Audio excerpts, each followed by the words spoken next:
But this is basically the big circle here. This is basically the church as it sits here, the ministries of the church. Like we have Little Lambs, Camp Click, Young Disciples, the Armory with the men, ladies ministry, prayer, hospitality, our deacons, worship team, Bible study, which and if you missed it, you're here for that, and our media department, the different things that we do. And if I missed anything, please forgive me. As I was putting that together, I go, man, there's a lot of things going on. These, because they're on the outside, are things that are extensions of the church on one level or another, like Pastor Linda's Resilient Faith, Mommy Friend. She told me yesterday it was Mommy and Friends. You did. But anyways, it's okay. Mommy Friend, which on here, you can scratch out the end, or the and, I'm sorry, Mommy Friend. In the Vine Refuge, Table Flippers, Dare to Care, CareNet, Care Portal, Avra.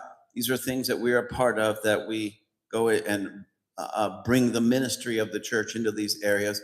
And ISOM, even though ISOM will run in the church, ISOM, International School of Ministry, most of you know what that is. It's will be an extension of the church, and we'll get that going again. Not that thing. It's a Bible school, so it's a phenomenal thing. We'll get that going again real soon.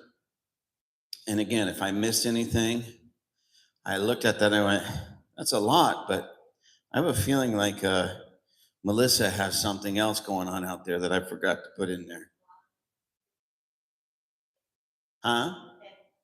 The editing, right. So I can add that. What's the name of it? Do you have anything other than editing?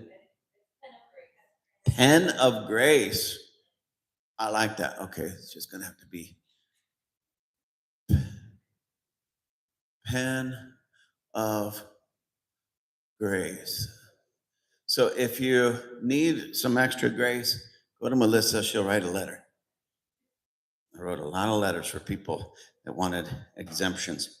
So we'll hopefully, well, maybe not necessarily add to that tonight in the sense of a solid ministry that is happening, but maybe we could throw out some ideas based upon what we get here. So on the next page, it says page 1 of 2. That's just that section. Page 1 of 2. I want you, if you don't have a pen or a pencil, please let me know. I'll get you one.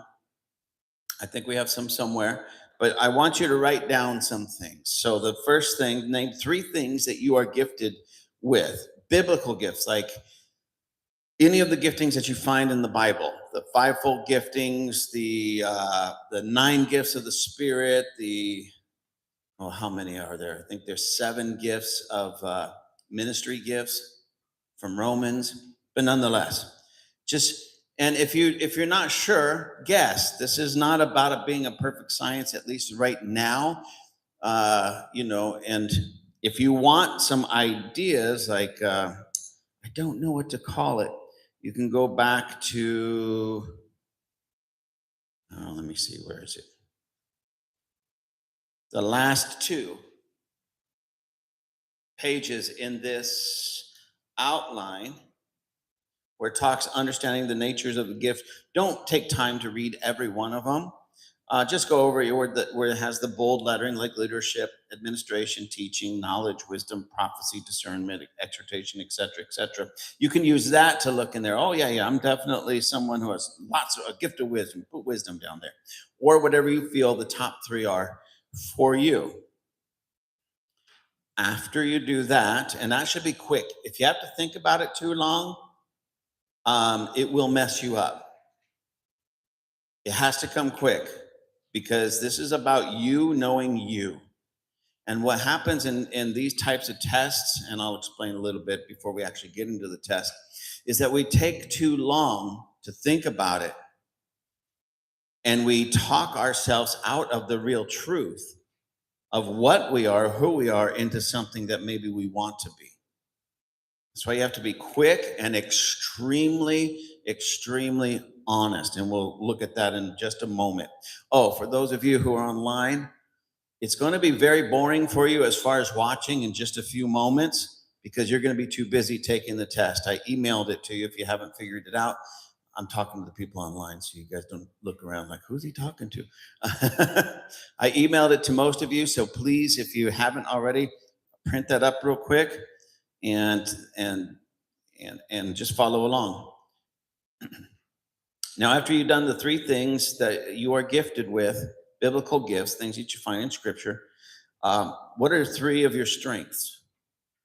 Oh, and it helps to put yourself, at least mentally, in a situation. Since we're dealing with the church, for the most part, put yourself, okay, in the church, not on the job, not at home, but in the church. All right. Just, I'm in the church, I'm working in the church, or I want to work in the church. And then from that place, you'll have a better understanding of these things for yourself. So, your three strengths. Now,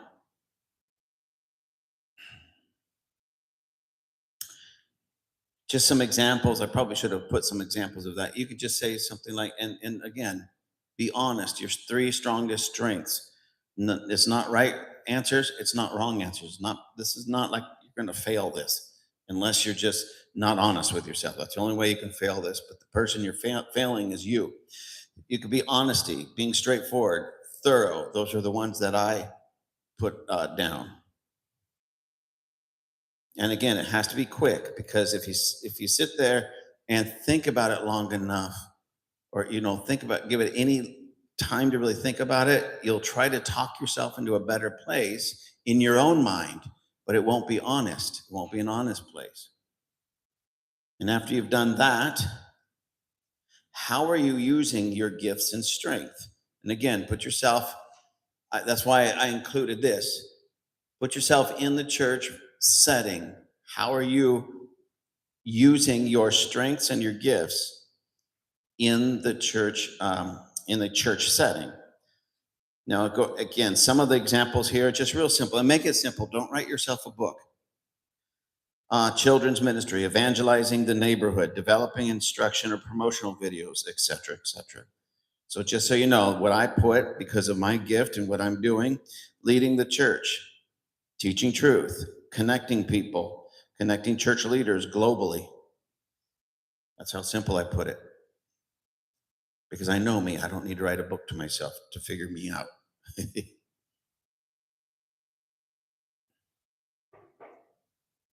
I'll give you a moment to do that. Oh, I forgot to tell the people online. If you have a question, need help with it, text Pastor Linda at 55. No. Text Pastor Linda. What's that? Yeah, I think everybody online that please text her if you have a question, and she'll be happy to walk you through it. But so far, this should be just straightforward.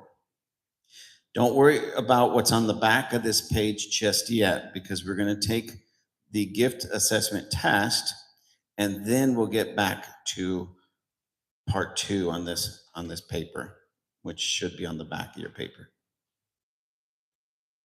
Give me a nod or wave your hand when you're done with that, answering or filling in those 3. I got 1.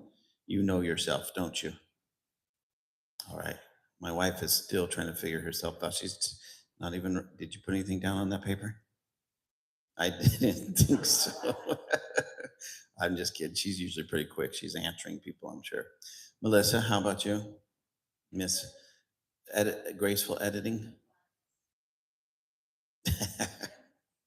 All right.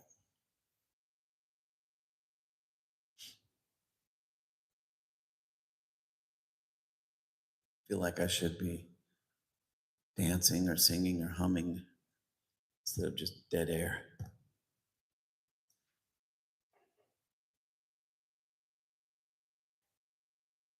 Oh, I got plenty of dad jokes.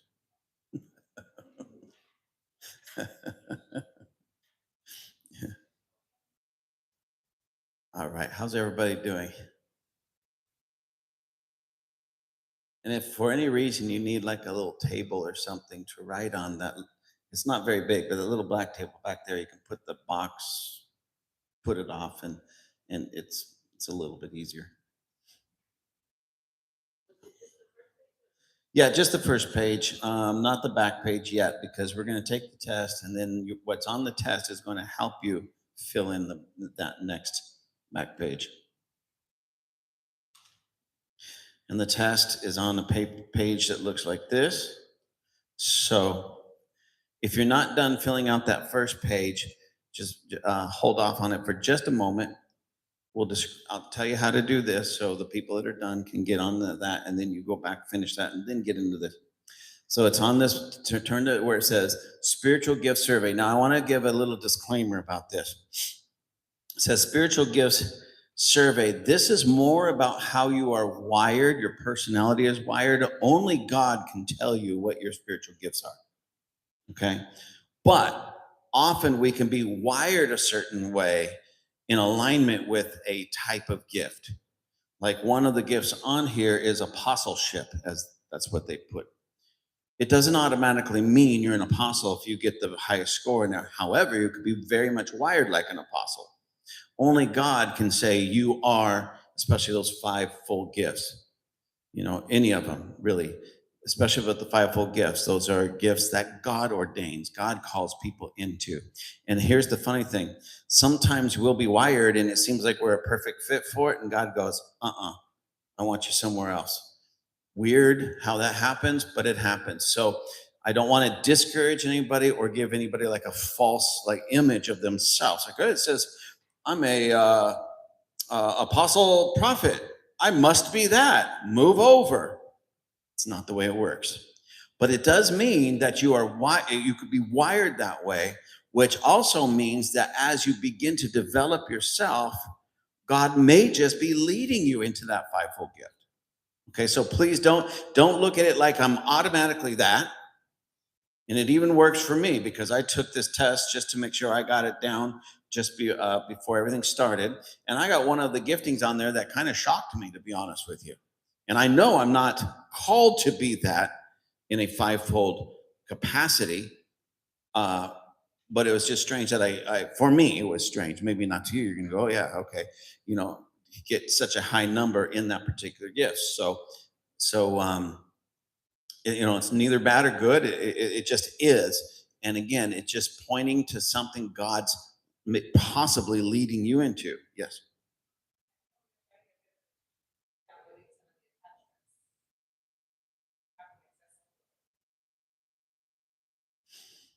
I have them on my computer in my office.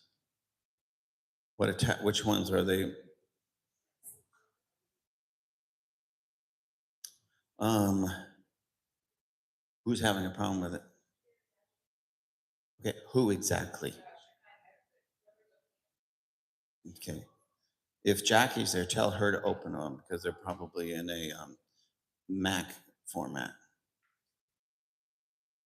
If they have Windows, it may not read it because it's a inferior computer. I just said that for her. We always argue about which one's better. So for the rest of us, so it's really easy to do. But again, the number one thing you have to do is be very honest with you and quick. I don't mean so quick that you can't read the question or process the question enough, but don't linger so long.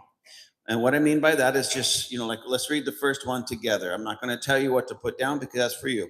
So you read the first question. I have the ability to organize ideas, resources, time, and people effectively. Now, if you go, oh, that's absolutely me, 100%, then that would be a 5. Okay. If it's like, maybe a little bit, you know, it could be a 4 or a 3. Or if it's down like, oh, hardly ever. I mean, I guess I could do it, but I don't really like to. That's a 2. And if it's like a never, like I just know that's not me at all, 1. Does that make sense? So from the strongest, the 5, like 100%, that really speaks to you, down to 1, never. And again, honesty is a must because there's going to come some questions in there. And you'll find them and you'll see what I mean about, say, helping people. And if that's not you, and you have to be honest with yourself, as good Christians, we're going to want to give it a 5. But do you really do that, honestly? One of these tests that I've taken one time, and there was to me, it was like one of those setup questions. And it was, do you enjoy helping special needs children? And okay, and now I'm a Christian and I'm in the ministry. I'm supposed to be a 5, but I had to be honest with myself, and that's not me. So I had to give it a 1. And so again, you'll get a wrong image of who you are if you're not totally honest. So don't think you're being a bad Christian because you have to give one of these a 1. You're not. You're talking about how you personally are wired, okay? Not how you want to be wired, not how Christians, other people, and nobody really else is going to look at this unless you show it to them. So it's not like that at all. And you do that, there's 80 questions, but it goes rather quickly. I know that's a lot, but it goes quickly if you're just honest with yourself and quick. And just, and as you do that, just go through it. So again, I have the number 1, I have the ability to organize ideas, resources, time, and people effectively. If that's you, 100%, put a 5. If not at all, put a 1, or somewhere in the middle. Sort of, maybe, put a 3. Second one, I am willing to study and prepare for the tasks of teaching. If that's you, you really love to study and get into the word and dive in and do all of that, well, that's a 5 for you. If you're like, no, I don't even like to read, well, that's a 1. And be honest with yourself. Because what you're going to do at the end is you're going to realize with your strengths just how spiritual you really are in certain areas. You don't have to be I think 25 is the biggest number you can have for any one of the giftings. You don't have to be a 25 in all of them. Okay, so go through that, and if you have any questions, please raise your hand. Give me the Arnold Horseshack. And I'll be happy to help you. I don't. I think. Ida, do we have any more of those outlines? Oh, perfect. 2 of them, please.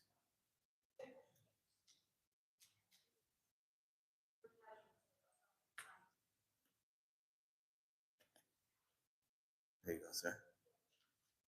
Oh, give me one more. Thank you. Thank you. Thank you. Oh wait, give me one more. The whole family gave me this time. Thank you.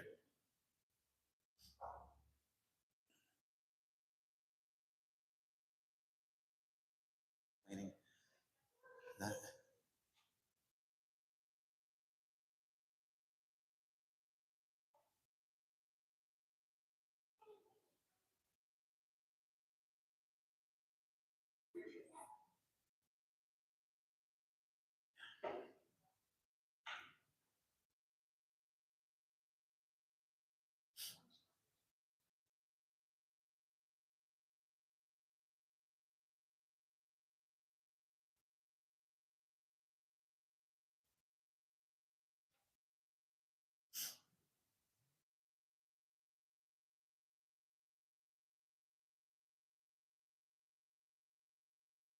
you didn't realize you're going to church to take a test, did you?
Now, when you're done with all 80 questions, just give me wave your hand or something, and just you can figure out how to do it. But if you need help figuring out the next step, I'll be happy to come by where it says scoring your survey.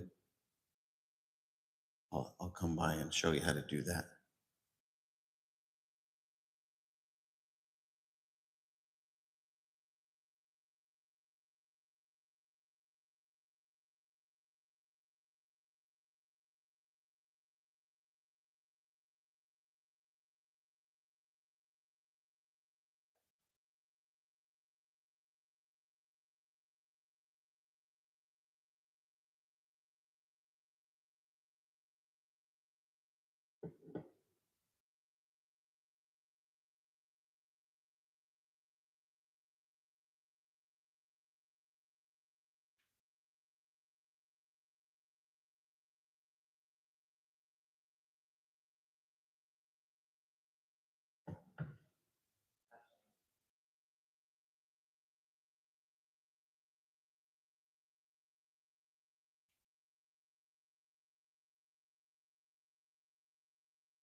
until most of you are done.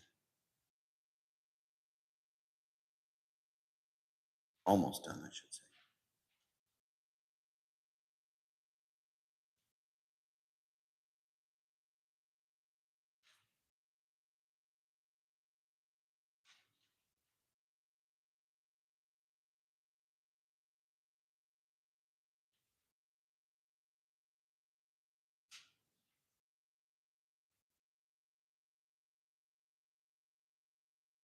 I take a sneak peek at my wife's.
Has anybody added up all their numbers and,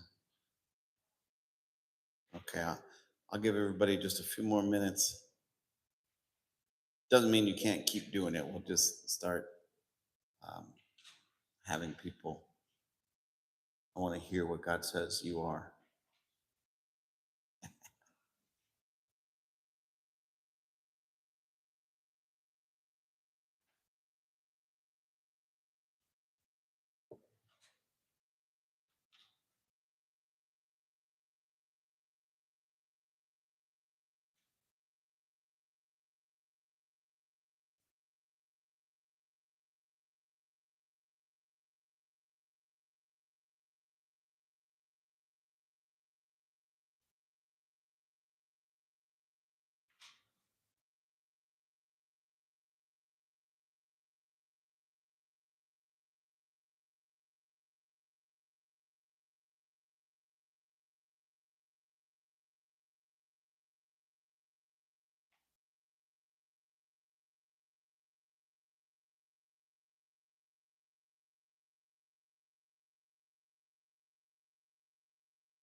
Need to hear me.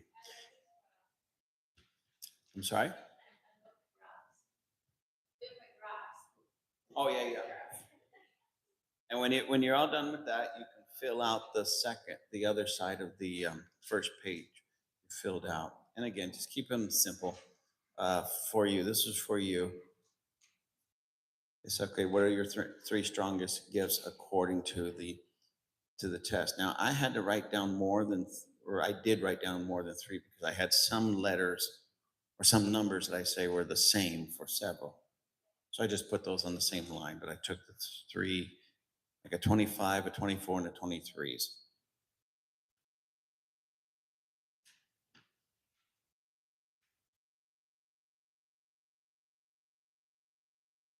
And then just the rest, just like I said, this is for you, so you don't have to write yourself a book.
Just turned it off.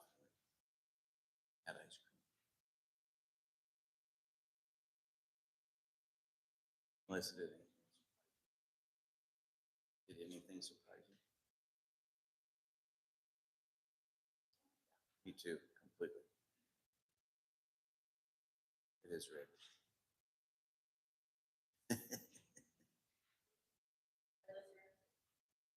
Yeah, in that order. Thinking about it. Thinking about it.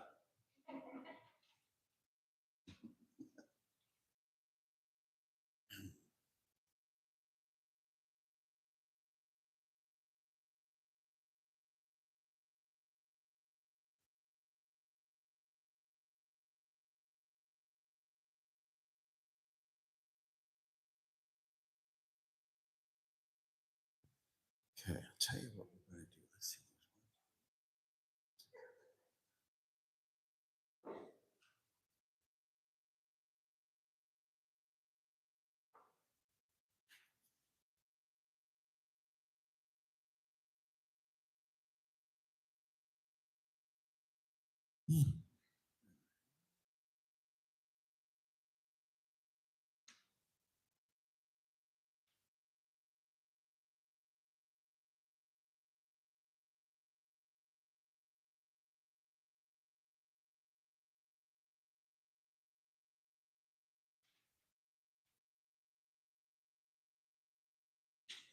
Linda, what was your highest? Off the scene, those are 22s, right?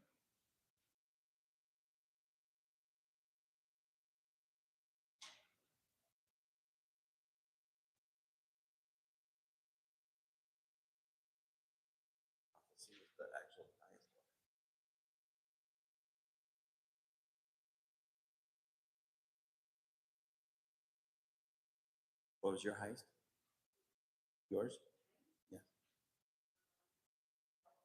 Service and house. Oh, that's shocking.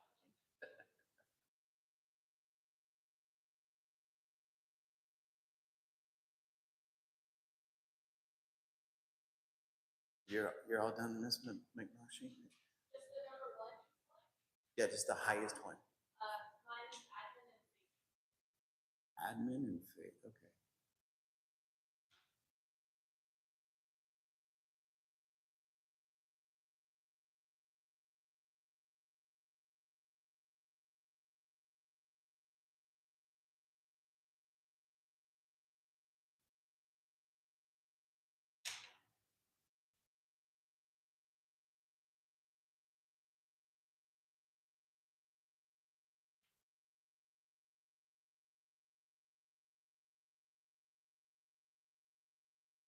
Justin, did you find your highest one yet? Or ones? Okay.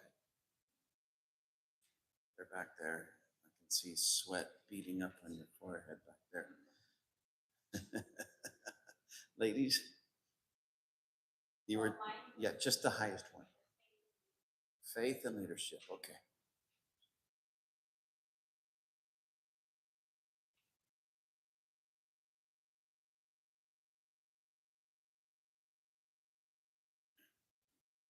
Miss Ida, did you find your highest ones? The one? Okay. Miss Betty?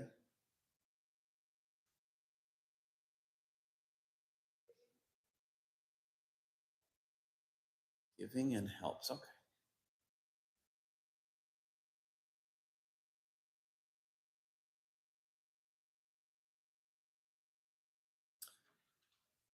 Mercy.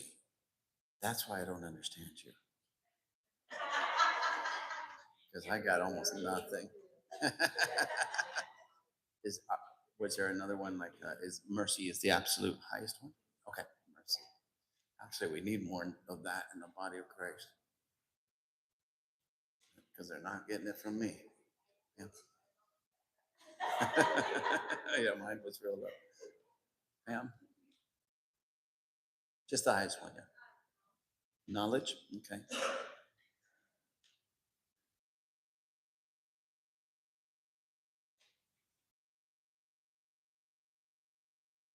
Phil, do you have a highest one yet?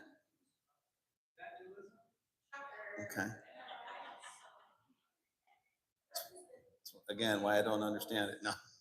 So evangelism is is the highest for you. Okay.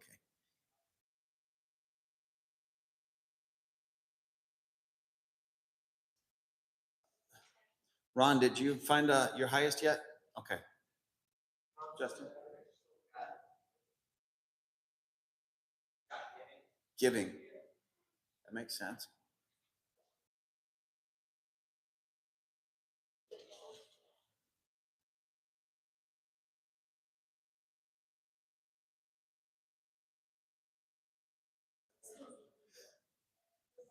Ashley, did you figure out your highest one just yet?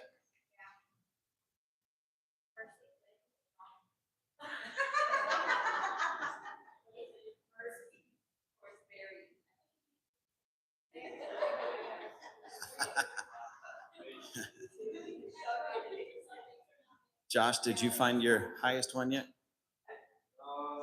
So far about leadership. Okay. Makes perfect sense. Yeah.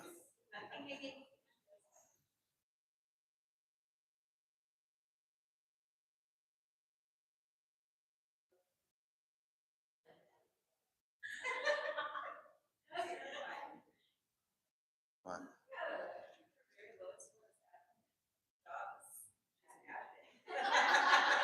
Well, I said, that's why you have to put yourself in a certain position. If we took the same test with you thinking that you're on the job, put yourself in that, it'll probably change.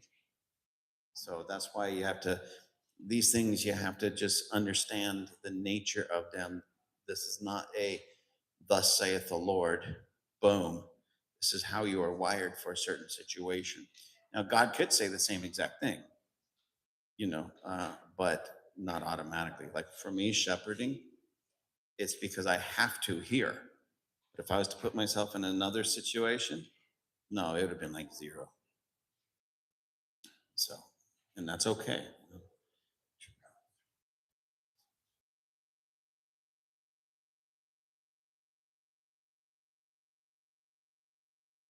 Oh, I didn't put mine up here. I'll just put my number.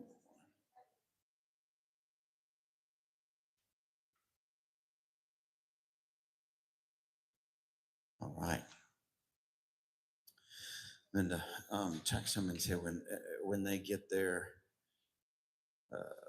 when they figure out their number one, just to text you, just so I can add it to the board.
How many of you were you wrote down the 3 things that you're gifted with, took the test, it tell you the same things or something very, very close or something completely different? Were you shocked by it? Yours was very close. How about anybody? How many were surprised by those two? Like I always thought my giftings were here, but the test says I'm over here. Anybody surprised in that area? What was yours? Because you said you got mercy on the test was your highest. Did you ever see yourself as being a merciful person? I always known I was not merciful, but I shocked myself. Let me see, what was my number? It was still low, but for me it was high.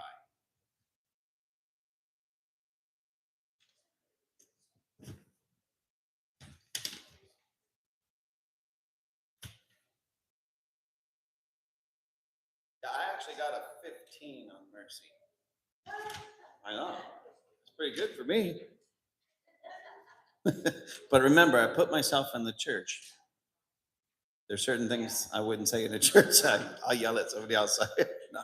What was your number on mercy? Wow, that is high. That's very good. That was very good. I'm just curious if you want to share, you don't have to, but what were your three that you put down first?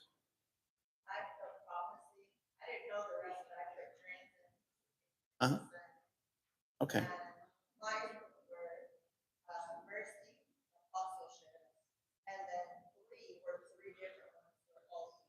Okay. So a lot of those are still very, the ones that you put down for yourself first, and then what the test says are prophetic in nature.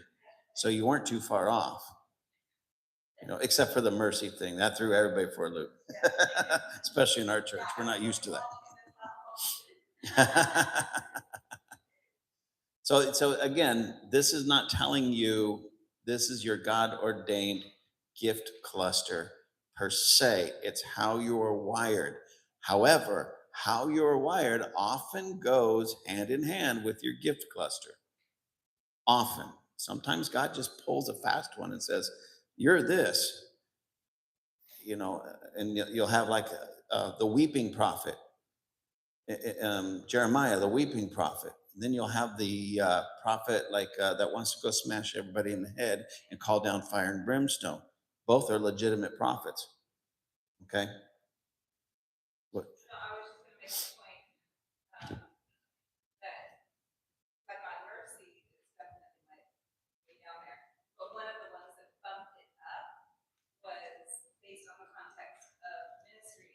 Right. Yeah. Wow. Wow. Ladies and gentlemen online, you did not want to hear that.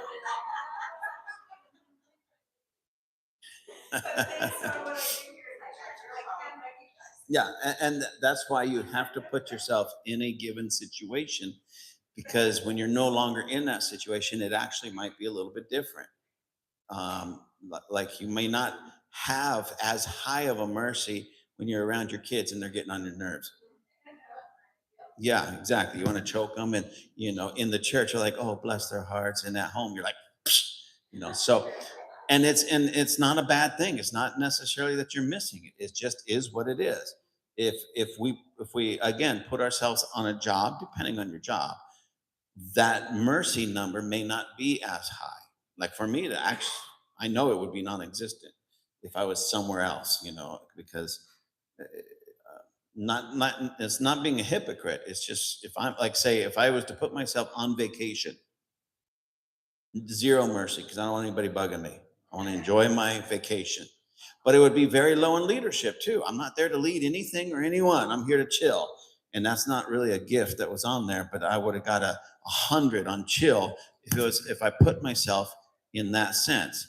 So don't think, that, oh, I got really low on this, I'm not a spiritual person. Let me see. I got a 7 on hospitality. I am not going to compete with Sue. So even though I put myself in the church mode, I am not going to compete with Sue or any of the other ladies that are really excellent at hospitality. Forget it. So I got a 7. Why? Because even now I know this. Oh, can we do X, Y? Go see Sue. That's about as far as my hospitality goes in that area. And it's nothing to apologize. It's the way we're wired. I don't have time to be a very hospitable person when I'm a 21 in leadership and a 25 in apostleship and I'm leading the church somewhere. Does that make sense? But we do need people with mercy. especially in a church like ours. We don't fully understand you, but we know we need you. Josh, I think I missed you. What was your high one? Leadership and what? Oh, that's right. I did. I put it up there, didn't I? Somewhere up there. 12. Okay. Never mind. I thought I missed you. So there's nothing new there. We could see that all over you. And what did you get? You got mercy as well? You.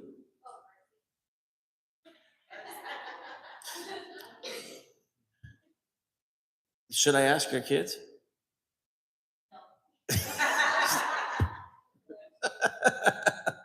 But again, you put yourself in a church situation, right? Okay. Whatever the highest one or ones are, if it's like the same number.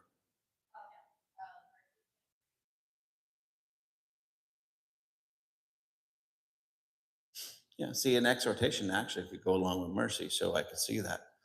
And here's another thing that you have to also remember. You're answering questions in this sense. You put yourself in like a church or ministry setting.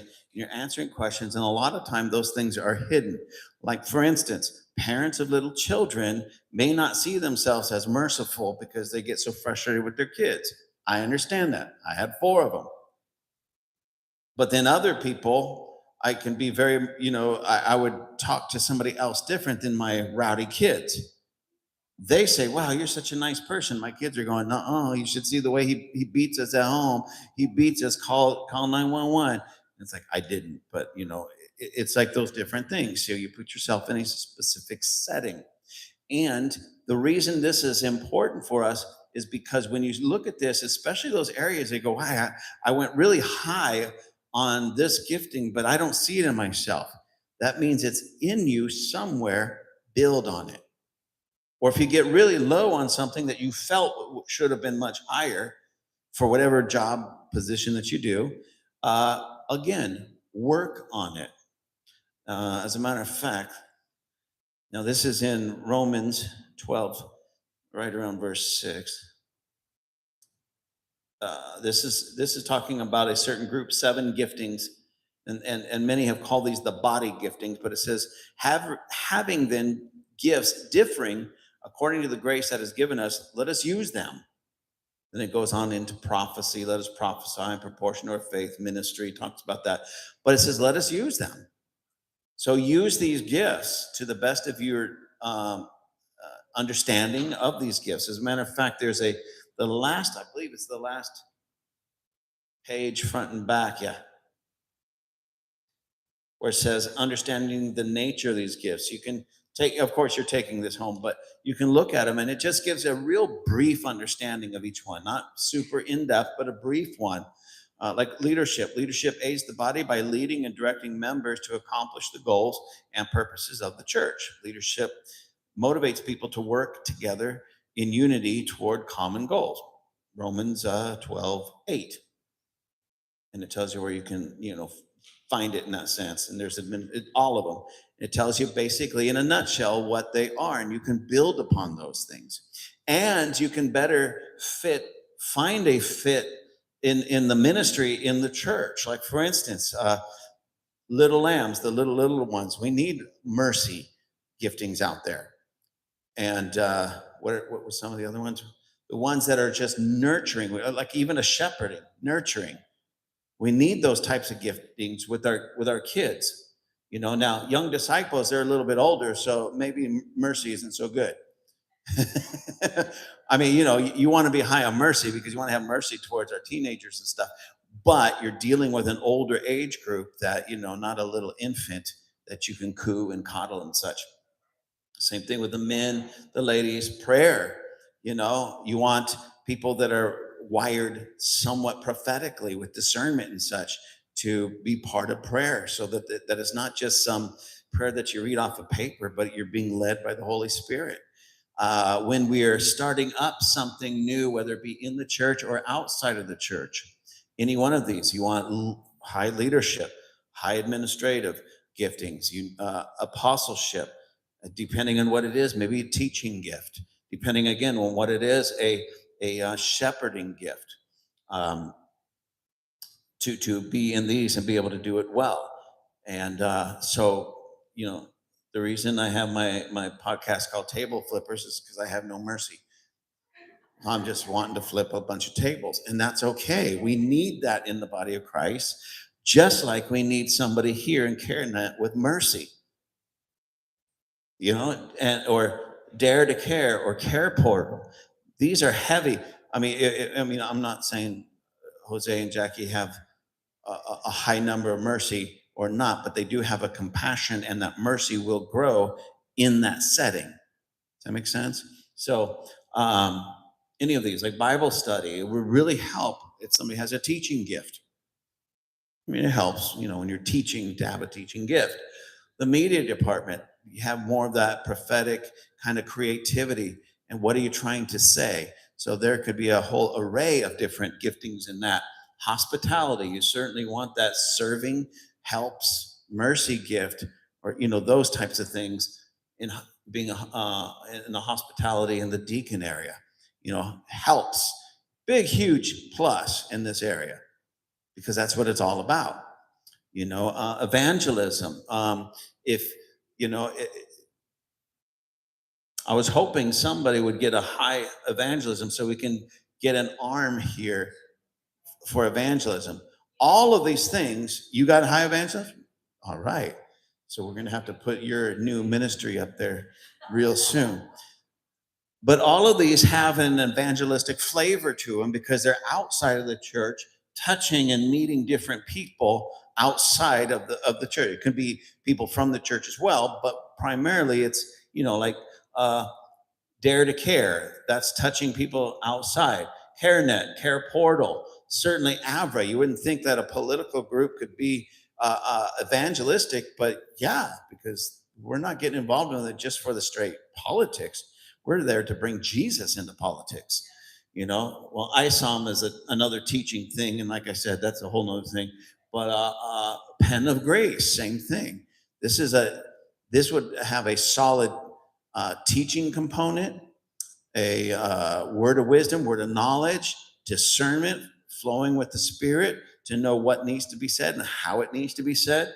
So you can see that no matter what your gift cluster is, you can bring that into anything that you do, not just our church, but if we can erase this and put any church in there and fit somewhere, somehow in that church and make whatever particular ministry you get involved in more well-rounded. Because could you imagine if we had just a church where everybody was high apostle, high leadership, and that was basically the two highest gifts of everybody in the church? We'd kill each other, or all of us were just high prophet. We'd be out prophesying one another, and then we would start prophesying doom and gloom on one another because we'd get frustrated with one another. Every gifting that we see in there is needed from somebody, not the same person. And just so you know, and I hope this doesn't speak to anybody directly in here. I mean, it can, but we did a very similar test many years ago with Lance Wallnau, and somebody went up to him. Sometimes keep your voice down, okay? What does it mean when you get the same number on everything? He looked at her and says, "You're either in transition or you're crazy." I knew this person. She's crazy. But that was, again, somebody that really wasn't fully being honest with themselves. And then later, when they took another similar test, they learned from the first one. Be honest with yourself. You don't have to sound super spiritual. You just have to be honest. And it gives you your gift cluster about how God has wired you and how you're developing those gifts. And truly, if they're all kind of like, if on all of this, I don't know what the middle number is, whatever number, if it's just the same across the board for the most part, it means truly we're either in transition, meaning we haven't settled in anything just yet. And that often happens, like when you change jobs, you're in transition. So, your high strengths and your low weaknesses, maybe shifting around for the needs of that particular job. Same thing in church. And here's what we tend to do as human beings, whether it be Christians in a church or people on a job. We tend to bring what we were in to the new place and expect everybody else to do what we used to do somewhere else.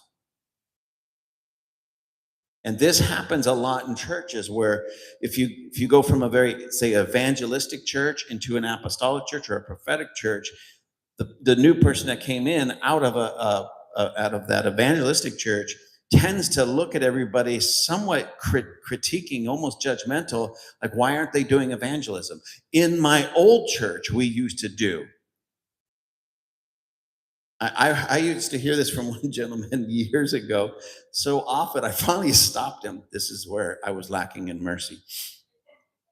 I finally stopped him and I said, I wish you would stop telling me that. Do you know how many times you've told me at your old church? Well, if your old church was so great, go back. He's just like, I didn't realize I was doing that. How could you not realize you were doing that? Every time we talk, at my old church, we would do this and such. Well, go back to your old church. I am not your old church. I am not your old pastor, because then I was young. So this is not that church. And it's sort of like the frustration that I have when people come here from other countries and expect us to blend to their old culture instead of them blending into our existing American culture. It's like when I go to Mexico, you know what I do? I don't speak Spanish, but I do my best to blend into them as much as possible. And at least learn and be a part of that. It was difficult for us in China because of their food was so bad. But nonetheless, we did our best. But why? We're honoring them where we're at. We're learning to assimilate in. But when people come to visit me, you're in America now, baby. You do what we do here. Well, what do you do here? Well, not much of anything, so just chill. But my point is, we have to learn to be able to adjust this, because these I just shot this down so you can basically see the basic wiring of our overall church. So we have wisdom and prophecy, service and helps. That's great. Administration, which faith and leadership. So leadership and administration, they're very related to each other because they're a leadership kind of capacity. Giving, more helps. We have one person with a little, we got two little bit of mercy there. So that's good. We're growing, because the last time we did one of these types of tests, we almost had no mercy. And none of it was from me. I think I had a 3. I bumped it up to a 15. And Phil is like the only one on evangelism. We have giving, mercy, more mercy. We already covered that. Leadership and administration, apostleship, leadership. So we're a strong leading church, a church filled with strong leadership. And even the ones that, like, on mercy and say giving and such, that administration or leadership or something of that nature maybe not been the highest, they're still going to get it just by being in the church. That's why all of them are so important, because where I lack in mercy, we have people with mercy that fills the gaps, and it builds me up in that, so that as I watch, as I learn, and as I glean from them, I will grow in mercy as well. You had your hand up for something in there. Okay.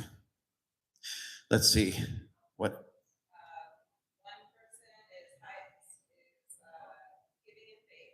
Giving and faith. We got a lot of faith too. Ooh, even more faith. And mercy. Who got that mercy? Oh, okay. Very good.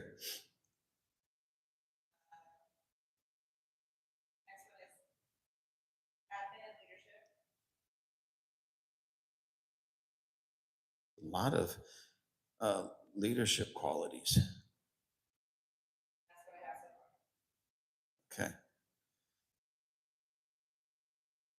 Now, here's one of the things. Here's a a challenge for everyone that got leadership, because we, as you see, we got a lot of leadership. Boom, boom, boom, boom, boom, and a lot of faith too. Here's what happens often, a lot of times in the church. People will come to me in a church and say, "Hey, we should do X, Y, Z," and it's not always a bad, idea. And but they ask the question in such a way, like, "We should do this. So why don't you start it? You do it." So guess what? Now I know who all my leadership people are. I'm going to go, you go talk to Josh. He's got leadership. He can create it and make it happen. Or if we're in a strong leadership church, so even somebody who may not be real strong in that leadership, according to that test, they're in a leadership church that could help them with their leadership to start another arm, whatever it might be, whatever they think it should be. It could be a one-time event or maybe once a year event, like we should go a family trip to the snow, somewhere. Okay, somebody's got to spearhead that. And I'm asking you this rhetorical question, so you don't have to answer it, but why does it have to be me? Or why does it have to be the people that are already tapped out doing so many other things? If you have a good idea, chances are that I just might say, okay, put that together. I learned this. Lynn and I was associate pastors at a church before we founded our church here. And I went to the pastor one time because I wanted to host just a Bible study in my home. And so when I presented it to the pastor, he looked at me across the table and he says, I've been wanting to start a cell church program through the church. And what you described me is basically a cell group. Well, I want you to head up the whole thing. And I just said, I just wanted a simple Bible study in my home. I didn't want to run a whole program. He says, but it's in you. Do it. And it was one of the best things that he could have ever asked me to do. I didn't want to do it. I just wanted to invite some people over to my house, eat some cookies, drink some coffee, and talk about the Bible. And so when I dove into it, it stretched me. We had a long-running cell program at that church that went it went so long that even when people left the church, they kept doing the cell groups, and for years. And one of them went for a long time. And anyways, the point is, it was one of the best things for me because it put me in a position that, this is not the mercy speaking, of course, that I needed to put up or shut up. I needed to stop telling everybody else, we need this, you should do that, that should be started. I had to just put up or shut up and do it and make it happen. And it worked, and it was great. It was fantastic. Could it have been better? Yeah, but it could have been a lot worse. And it was the long-running cell groups that really impacted a lot of people. And so, but again, it was because the pastor looked at me and says, you have a burden for this, you do it. No, I have a burden for a Bible study. But he saw something much bigger in me and for the church, and we did it. Now, if somebody comes, like, don't hold on to that mercy thing too long. You can have it for now. But if somebody, say, with just real high mercy and not a lot of, say, leadership, comes to me and says, why don't we do this? I may not ask that person at that moment if they're lacking a leadership, or I'm going to pair them up with somebody with leadership. So can you imagine a strong leadership person and a strong mercy person trying to get together and get along to start something profound? Well, I say, well, why would you do that? Because each of them need what the other has. But if you've ever been in that situation where you're like really busy in, say, an organization, a church, or a job, on the job or something, and somebody comes along, why don't we do this? I'm tapped out. You do it. And I think Melissa's there too, right? You're pretty tapped out, aren't you? Good. That's why always ask the busiest person to get the job done. That's another criteria, but that's something that we need to train ourselves out of, because why would you ask the busiest person to do it? Because the reason they're busy is because they're go-getters. You never ask the person that doesn't have anything to do, because there's always something to do. And if they're not doing something, they're not ever going to get the job done. It's a Pareto principle. Also, keep that in mind. Why doesn't the pastor ever ask me to do anything? Because you're not doing anything. I know that sounds weird, but it does it work, Linda? Almost perfect science, right? Maybe not 100%, almost a perfect science. You find the busiest person and ask them to do it. I mean, think about, and I'm going to pick on Sue because she's not here to defend herself. But you think about Sue. She gets up at like what, 3 a.m, I think. Yeah, I mean, I'm going to bed at 3 a.m, and she's getting up. She works sometimes long, well, not sometimes, almost all the time, long hours. She will get home before she actually goes home. She'll sometimes drive to the church straight from work after getting up at 3 a.m, just to clean and vacuum and make sure everything's taken care of around here. And then on the weekends, she's here. Her and Henry are here very early, often, making sure everything's set up, everything's cleaned up, especially depending on what's going on here. Like when I had so much dust, you guys, if you see a little bit of dust over there because of the construction, yeah, that's understandable. The other day, I had so much dirt and dust and grime everywhere. Oh, and Mama Maria, same thing. She was over there cleaning most of it, vacuuming it, and all of that to make it presentable for us. Those are those hidden jobs. And then somebody will come along and say, hey, you're good at this. Why don't you do X, Y, Z? And it's usually the person that doesn't do ABC. Exhortation and shepherding. Oh, good. We have a shepherd around here too.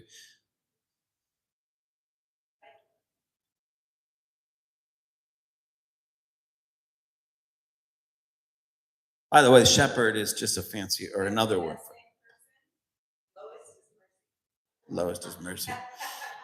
Let me see if I can guess who that is. I'm trying to remember who's all there. It's either Jackie or Russ. It's Jackie,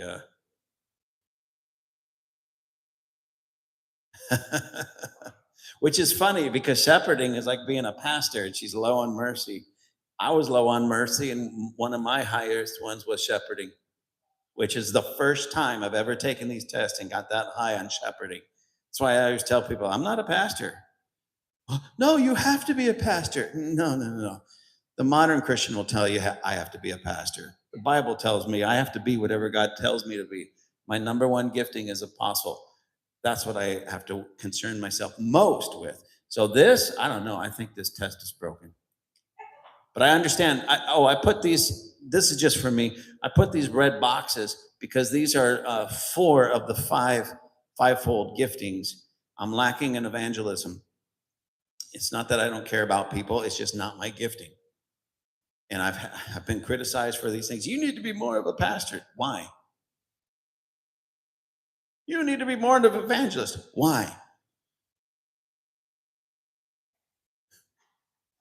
I'll worry about it when God worries about it. I have to be what God tells me to be and fulfill the call of God on my life. As a matter of fact, who was it? Paul told, I believe it was Timothy, maybe it was Titus. Timothy, do the work of an evangelist. Timothy was not an evangelist. He was a young up and coming apostle. Do the work of an evangelist. Faith and giving. I need to know who these guys are. If we pass the bucket around here, we pass it by them twice. Just kidding. Man, we got a lot of faith in the church too. But that's a good thing. Yeah. So let me read these to you real quick. So we read Romans 12. Where am I? First Timothy. First Timothy 1, 6 and 7 says, wait.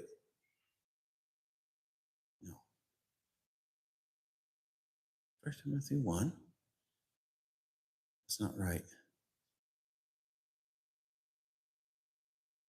It's okay. I'll go to 1 Timothy 4. Maybe that was 2 Timothy. 1 Timothy 4, 14 and 15 says, do not neglect the gift that is in you. So all of these things that now this is just the number ones, or the highest.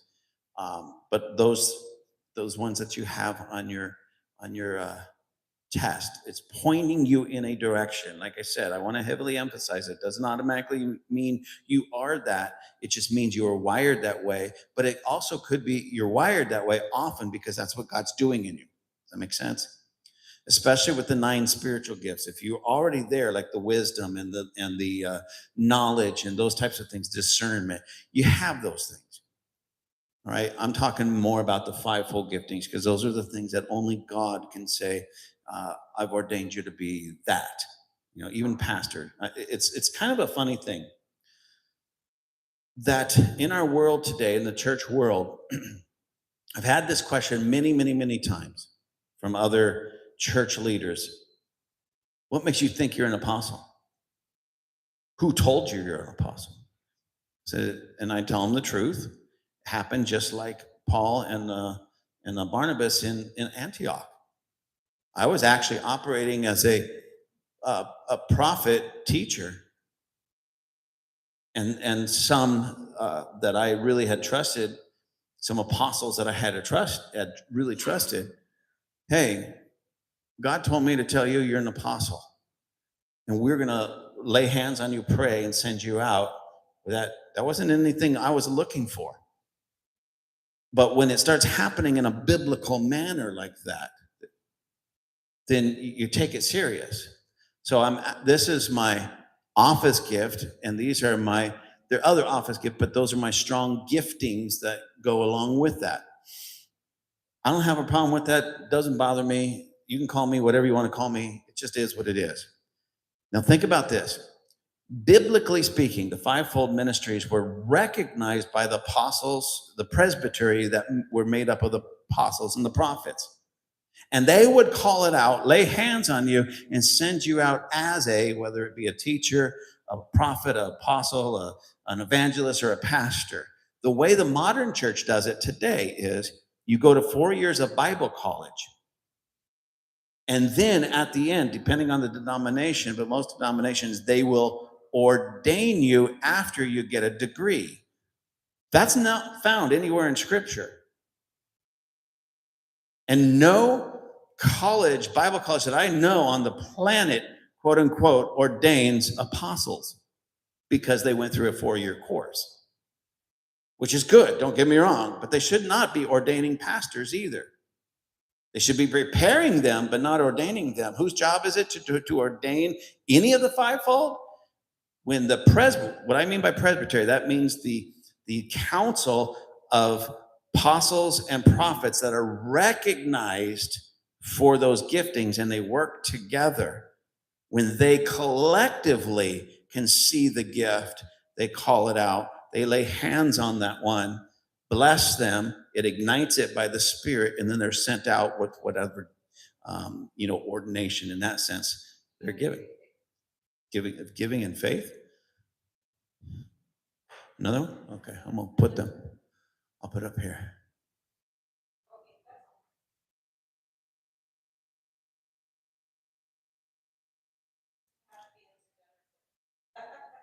Very good.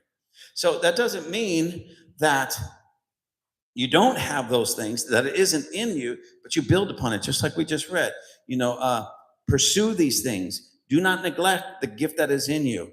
And it says here, now here's what I mean. Do not neglect, this is Paul writing to Timothy, do not neglect the gift.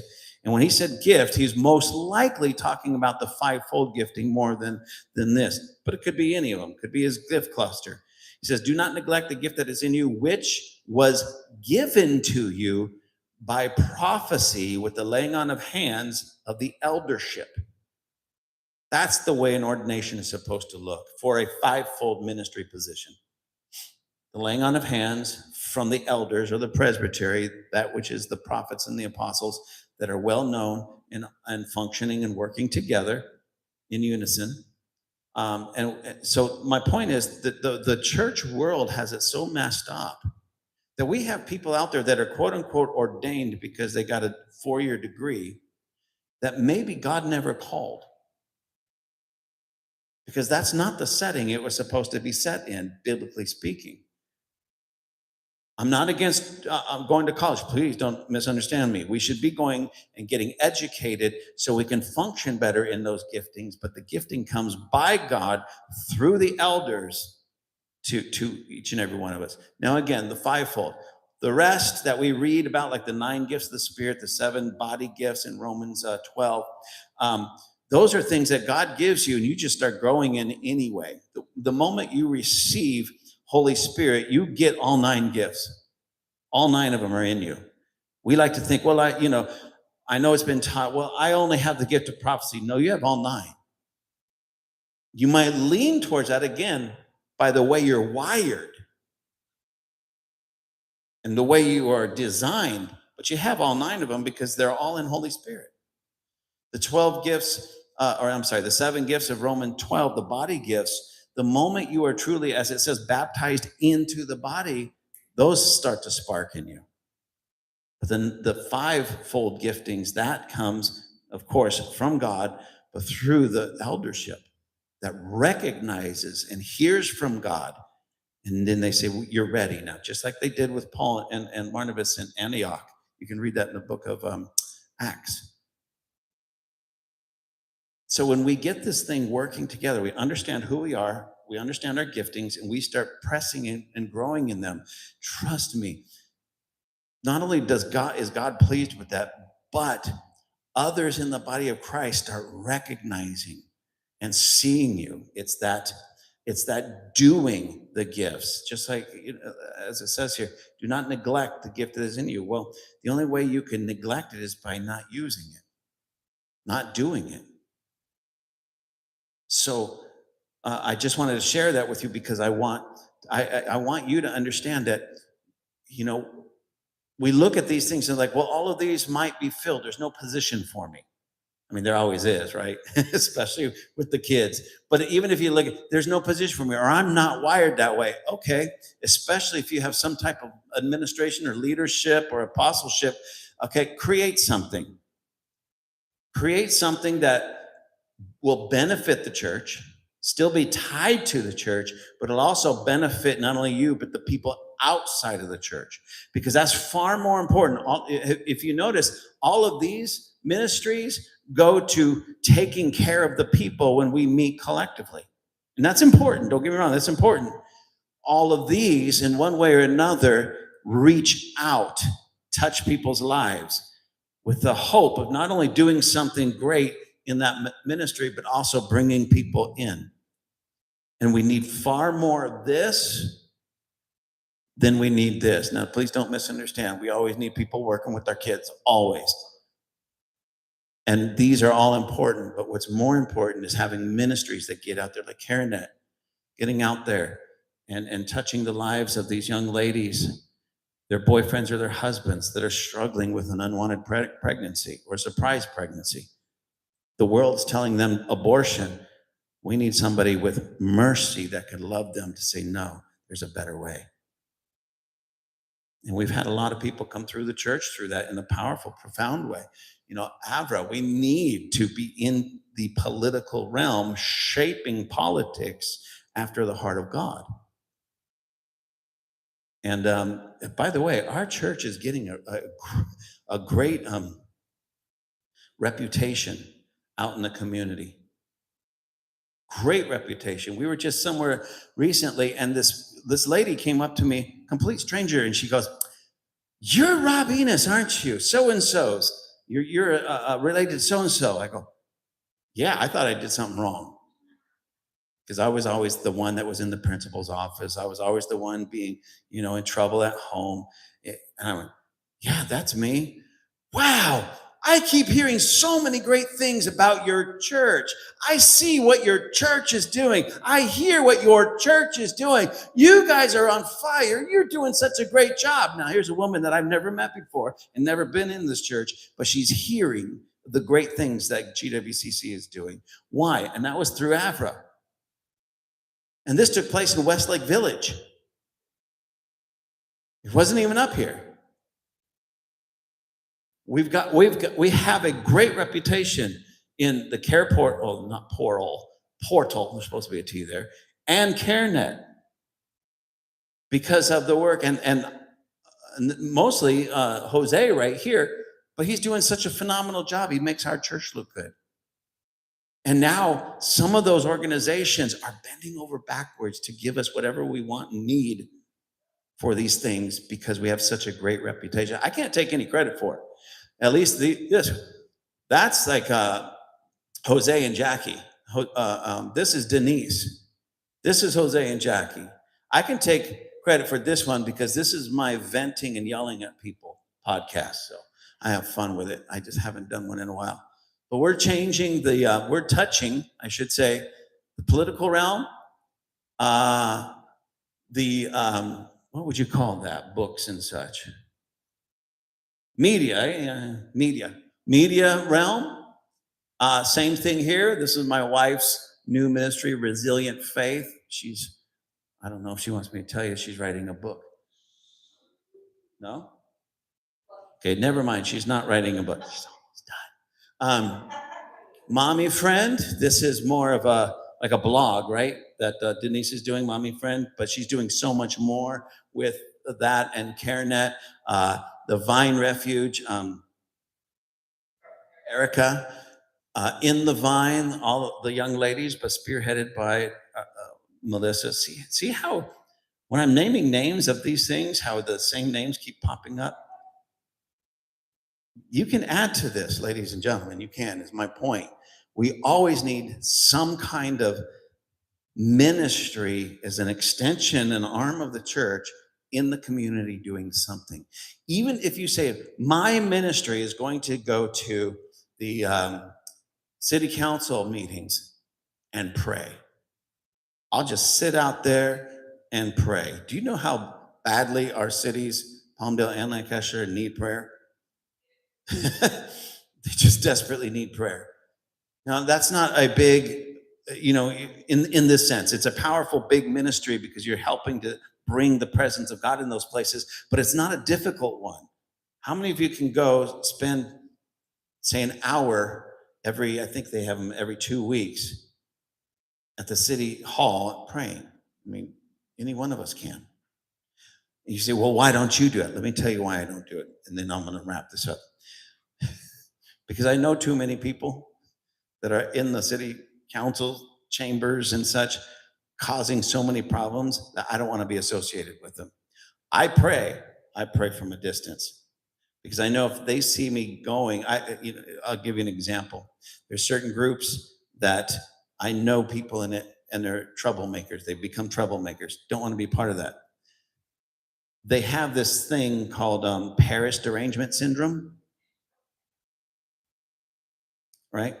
I sat down with Mayor Paris last week, Linda, and had an hour-long, it was supposed to be about 15 to 20 minutes, and we were chatting for an hour, talking about certain things going on in the city and things that we could corroborate on and do together to make Lancaster a better city.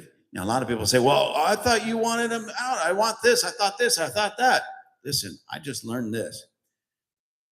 Sometimes, that old saying, it is what it is, and you have to work with what is, right? And I've learned something about Mayor Paris. I probably shouldn't put this out here, but I'm going to. I learned something about Mayor Paris. You get on his good side, he'll move heaven and earth to get you what you want. You get on his bad side, you disappear. I don't want to disappear, ladies and gentlemen. I want to be on his good side. And one thing he told me over and over and over again, not just in that meeting, but other meetings that I've had with him, if somebody decent would run for mayor, I would step down. To which I said, here I am. I don't know if he liked it, but it sounded good to me. But my point is, I'm not trying to play the game at all. I'm trying to do things that make Lancaster better. And working with a young lady at the CrossFit gym who had some really great ideas. I connected them. He loved all of her ideas, made me look good, and I didn't have to do anything. And so we're going to be working on this health initiative for the city together. And so God's just opening these crazy doors that if I pulled one way or another, I wouldn't be there. I had to be open to the leading of the Holy Spirit and using my gift of where was I? That apostleship, which is a type of leadership, and the prophetic gift, knowing what to do, when to do it, how to do it.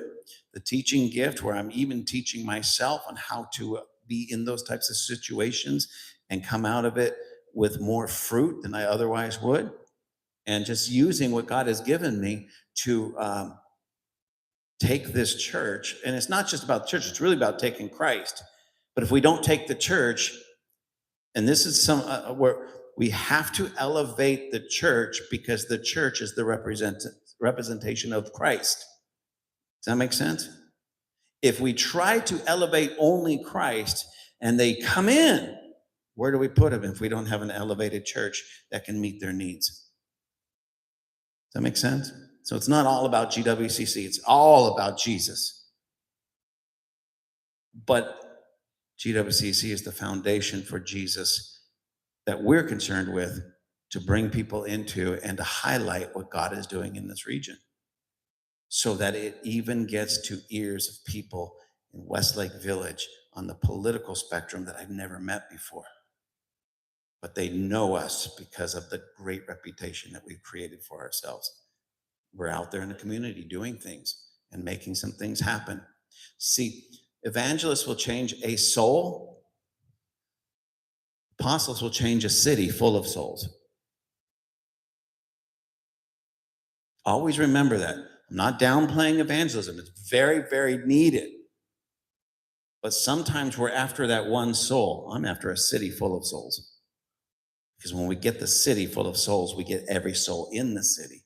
Could you imagine a mass conversion of near 200,000 people coming in to the kingdom in a weekend? It takes longer, but it's very doable.